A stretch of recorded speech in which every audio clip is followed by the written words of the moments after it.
बिस्मिल्लाहिर्रहमानिर्रहीम। आज हमारा जो टॉपिक है that is about biosynthesis of triacylglycerol glycerol.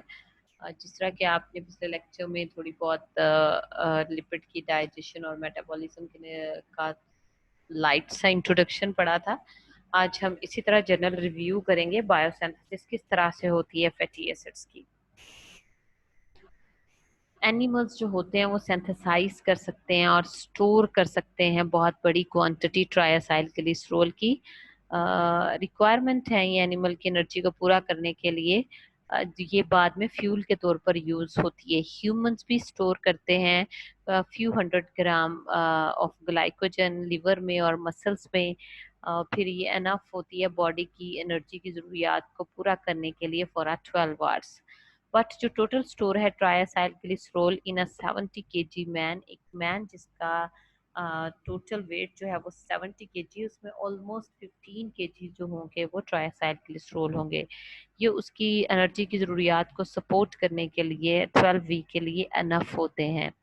ट्राइएसाइल glycerol have highest energy content. आपको पता है कि अगर हम लिपिड और कार्बोहाइड्रेट का कंपैरिजन करें तो हम कहते हैं कि lipids were more energetic than carbohydrate just due to presence of the CH bond.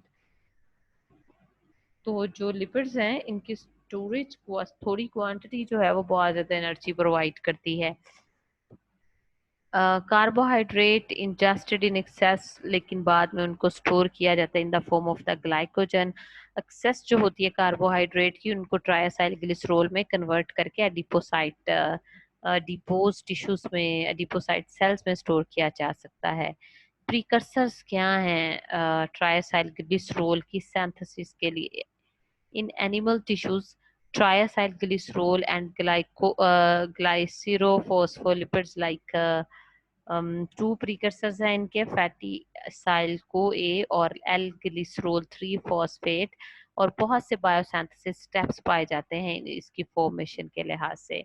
अगर हम ग्लिसरॉल 3 फॉस्फेट की एज अ प्रीकर्सर बात करते हैं तो मोस्टली जो ग्लिसरॉल 3 फॉस्फेट है, ग्लिसरॉल का जो मॉलिक्यूल होता है उसके थर्ड कार्बन पर अगर फॉस्फेट ग्रुप हो तो उसको 3 ग्लिसरॉल कहते हैं। It is derived from the glycolytic intermediate. एक ग्लाइकोलाइटिकली इंटरमीडिएट होता है जिसे आप कहते हैं D hydroxy acetone phosphate. Glycolysis का ये इंटरमीडिएट मॉलिक्यूल है। ये जो डी हाइड्रोक्सी एसीटोन फॉस्फेट है ये G3P में कन्वर्ट हो जाता है। जब आप ग्लाइकोलाइसिस का प्रोसेस आपने पढ़ा है, फ्रुक्टोज 1,6 फॉस्फेट वगैरह ये बाद में कन्वर्ट होते हैं 2G3P में। और उससे पहले जो एक इवेंट होता है वो डी हाइड्रोक्सी एसीटोन फॉस्फेट का बनना होता है और ये बाद में कन्वर्ट हो जाता है ग्लिसरॉल 3 फॉस्फेट में। इसको कैटालाइज्ड किया जाता है NAD लिंक्ड जो ग्लिसरॉल 3 फॉस्फेट डिहाइड्रोजिनेज एंजाइम्स हैं इसकी हेल्प से। लिवर और किडनी में जो स्मॉल अमाउंट होती है ग्लिसरॉल 3 फॉस्फेट की फॉर्म्ड फ्रॉम द ग्लिसरॉल से बनती है लिवर और किडनी में। It is formed by the action of glycerol kinase. Liver और किडनी में जो ग्लिसरॉल 3 फॉस्फेट बनता है वो ग्लिसरॉल काइनेज के एक्शन से बनता है। लेकिन बाकी जो फॉस्फेट है वो डिहाइड्रोक्सी एसीटोन फॉस्फेट की कन्वर्जन से बनता है जो कि इंटरमीडिएट प्रोडक्ट है ग्लाइकोलिटिक रिएक्शंस का। अगर हम फैटी एसिड एसाइल को एक ही बात करें, द अदर प्रीकर्सर्स जो होते हैं like fatty acid acyl CoA है, these are formed from the fatty acid और एसाइल को सिंथेज एंजाइम जो है वो बनाता है फैटी एसिड एसाइल को ए और फिर ये आगे ट्राई एसाइल ग्लिसरॉल को बायोसिंथेसाइज करने में हेल्प करती हैं। तो प्रोसेस क्या है जिसके नतीजे में ट्राइएसाइल ग्लिसरॉल जो है वो फॉर्म होते हैं? The first stage in the biosynthesis of the triacyl glycerol is the acylation of the two free hydroxyl groups. सबसे पहले हम इनकी acylation करते हैं. Let me clear from diagram. Glycolysis glucose के ब्रेकडाउन का अमल होता है, ग्लाइकोलाइसिस होता है, डी हाइड्रोक्सी एसीटोन फॉस्फेट बनता है। ये ही डिहाइड्रोक्सी एसीटोन फॉस्फेट जो है ये भी 3 कार्बन कंटेनिंग मॉलिक्यूल है, और G3P ग्लिसरोल 3 फॉस्फेट भी 3 कार्बन कंटेनिंग मॉलिक्यूल है।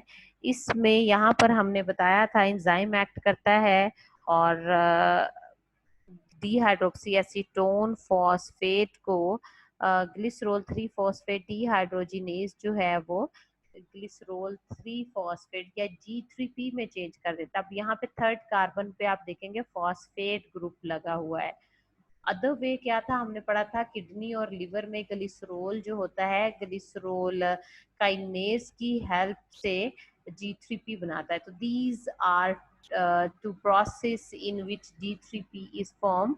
ये G3P बनाने के दो रास्ते हैं, लाइक लिवर से भी बनता है और ग्लूकोज की ब्रेकडाउन से इंटरमीडिएट से भी बनता है। ये प्रोसेस कब होगा और अब आगे इससे क्या होगा?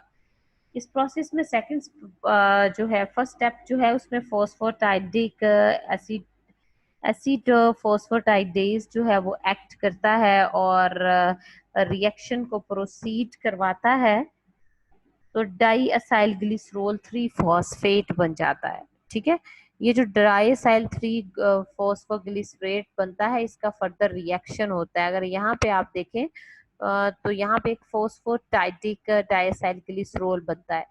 यहाँ पे 3 ग्लिसरोल था, 3 ग्लिसरोल बाद में असाइल को एसेंथेटेज की हेल्प से असाइल ट्रांसफरेज एक्ट करेगा, और यहाँ पे असाइल को ए सिंथेटेज एक्ट करेगा और इसको कन्वर्ट कर देगा फॉस्फोटाइडिक एसिड में।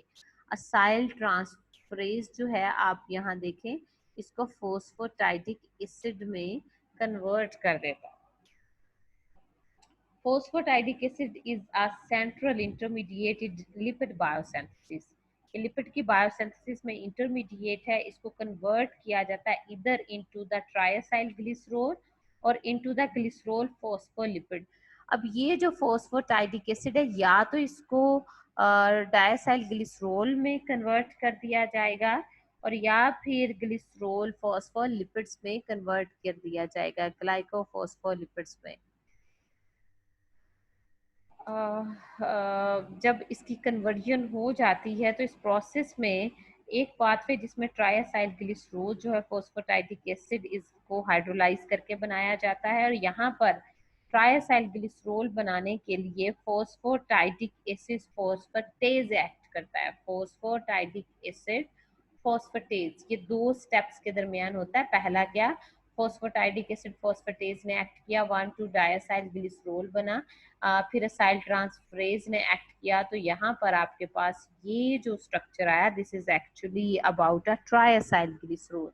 तो ये ट्राइसाइल ग्लिसरोल का स्ट्रक्चर है। मैं दोबारा से आपको रिव्यू कर दूं, हमने देखा कि डिहाइड्रोक्सी एसीटोन फॉस्फेट जो कि ग्लाइकोलाइसिस का इंटरमीडिएट है वो ग्लिसरोल 3 फॉस्फेट डिहाइड्रोजिनेज की हेल्प से G3P की एल फॉर्म बनाता है।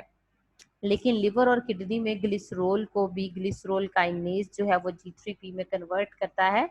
इसके बाद असाइल कोए ट्रांसफरेजेस जो हैं वो इसके साथ रिएक्ट करते हैं और OH ग्रुप की जगह पर एडिशन करवाते हैं।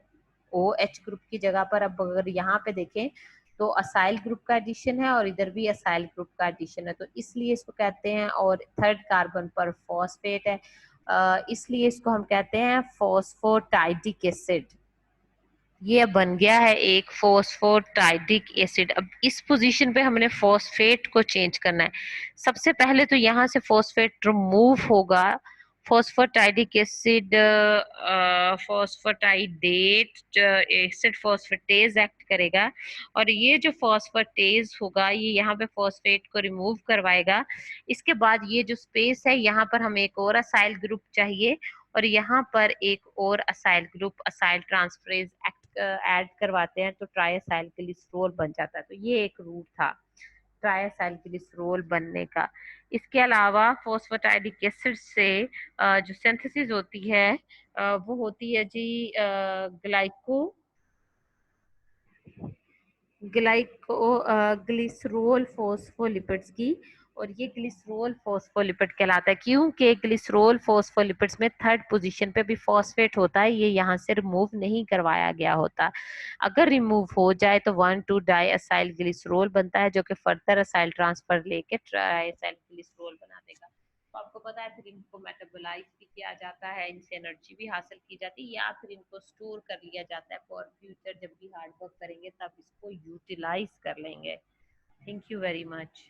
If you have any kind of question, please leave in the comment.